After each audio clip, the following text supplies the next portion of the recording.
We start our discussion of marketing metrics with the topic of types of expenses. Every business has costs, and these costs can be classified into three major types: capital costs, fixed operating costs, and variable costs. For the purpose of marketing, it is important to distinguish among these types of cost, as they have different implications on marketing decisions. The first type of cost is capital costs, also called capital investments. These are major, one-time, or very rare expenses that are not repeated regularly. Let's take a look at an example. Chair Inc. is an imaginary furniture manufacturer that makes wooden outdoor chairs. When the company was started, they bought a large piece of land on which they built a chair factory. They also invested in some major equipment for the factory, like industrial saws, sanders, and forklifts. All of these were examples of capital cost. These were all major, one-time investments that don't recur every month or every year. Perhaps once every decade or so, Chair Inc. needs to replace some broken forklifts or do a renovation on the factory building. These examples would also be considered capital costs. The main thing to remember about capital costs is that they're rare, non-recurring, major purchases. We won't spend much more time talking about capital costs in this marketing course, since marketers rarely have impact on such investments, and capital costs are usually excluded from marketing-related calculations. The next type of expenses is fixed operating costs. This is a perfect name for these types of expenses, as it is self-explanatory. These costs are fixed, meaning that they don't change from period to period, for example, from month to month. And they are operating, which means that they relate to sustaining the ongoing operations of the business. Let's continue with our Chair Inc. example. Recall that Chair Inc. owns its factory building, and the cost of building the factory was a one-time capital cost. Well, Chair Inc. also runs a sales office, which they operate out of an office building that they rent from a property company. The rent amount is the same every month. No matter what happens, each month Chair Inc. owes the property company the same rent check. This is a typical example of a fixed operating cost. It is fixed, it doesn't change month to month, and it is operating. It sustains the regular operations of Chair Inc.'s sales office. Most importantly, the cost recurs over and over on a consistent schedule, in this example, monthly. Most fixed operating costs are monthly, bi-weekly, or weekly expenses. Other typical fixed operating costs are utilities, like electricity, tap water, gas, insurance, and the salaries of regular permanent employees. At the end of each month or billing period, the bill for these costs comes due no matter what, and the amount doesn't vary at all, like rent, or varies insignificantly, like electricity. For the same reasons, costs like office supplies, paper, printer ink, staples, and minor office equipment are also considered fixed operating costs. Finally, advertising costs, for example, the cost of buying ad space in a newspaper or online, are also classified as fixed operating. An important feature of fixed operating costs is that they do not vary with the volume of products manufactured or sold in that period. Whether Chair Inc. has a great month and sells 500,000 chairs, or a terrible month and only sells 5 chairs, they will still owe the same amount of rent, the utility bill for keeping the lights on will still arrive, the insurance company will still demand to be paid the same monthly rate, the same amount of office supplies will get consumed in the regular operations of the sales office, and the permanent employees at the factory and at the head office will still be owed their regular paycheck. Chair Inc. will also have to settle the bill for the advertising space that it bought at the start of that month. An expense Chair Inc. incurs without correlation to how many chairs will be produced that month. Although it is our intention that advertising will help increase sales, we commit to the cost of advertising in advance of it running and before we really know how effective it will be.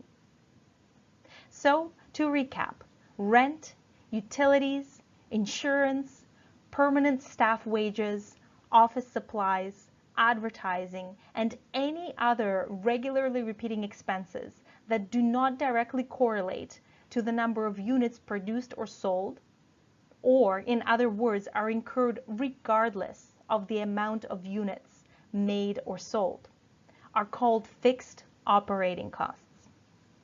Of course, in the long run, all these costs might change or disappear, but the important part is that these costs are fixed in relation to the quantity of production for a certain time period. The third and final type of expenses is variable cost. It is called variable because it varies directly with the number of units of product manufactured or sold. That is because these expenses represent the cost of the materials used up in the production of each item. What materials are used up in the production of an outdoor wooden chair? Wood, paint, nails, and bolts. These are ingredients or components of the final product.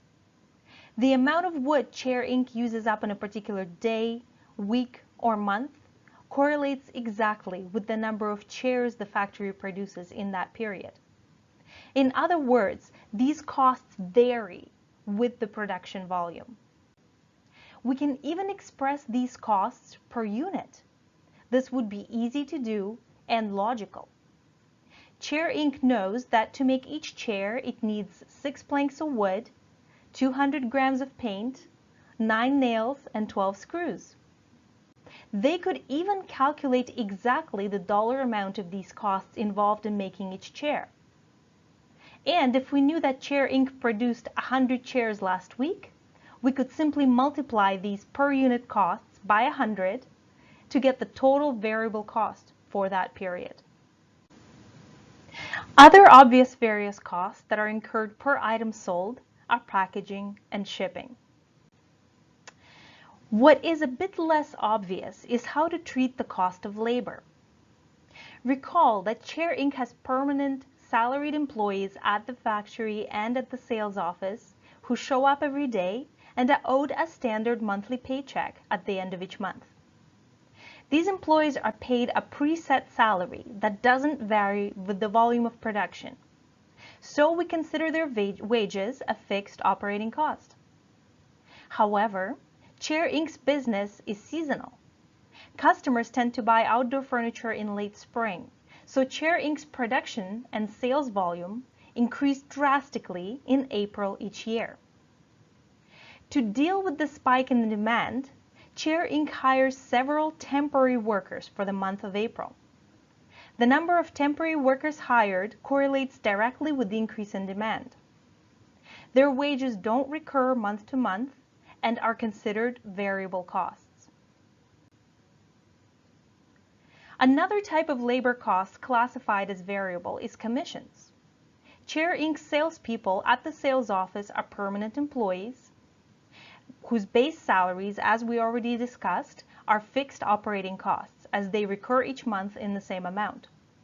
On top of their base salary, Chair Inc. sales employees also receive a commission of $5 for each chair they sell. This cost varies exactly with the number of chairs sold. If an employee sells 1 chair, she gets $5, and if she sells 10, she gets $50. So commissions are also considered variable costs. To summarize, materials, packaging, shipping, the wages of temporary employees, and commissions are considered variable costs.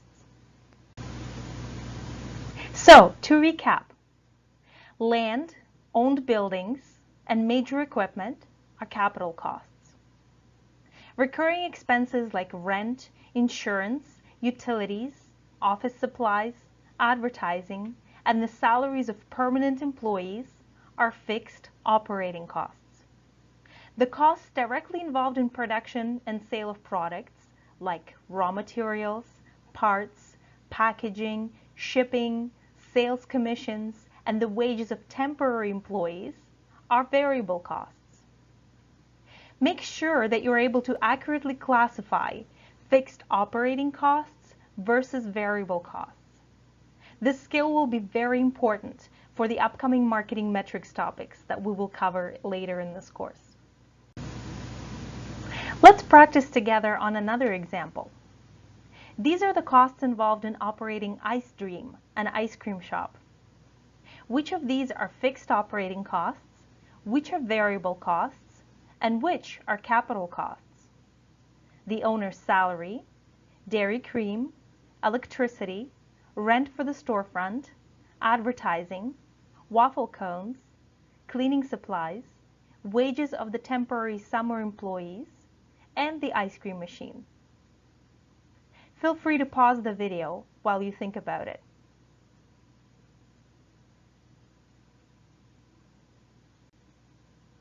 Did you get it right? Let's see. The owner's salary, electricity, rent, advertising, and cleaning supplies are fixed operating costs. Variable costs are the cost of ingredients, like dairy cream and waffles, as well as temporary employee wages. What about the ice cream machine? It is neither a fixed operating nor a variable cost. It is a one-time purchase that constitutes major production equipment. It is how the store's product is manufactured, and it is therefore a capital cost. I hope you have found this video helpful. If some parts of the topic are still unclear to you, review the video again and ask your instructor for clarification.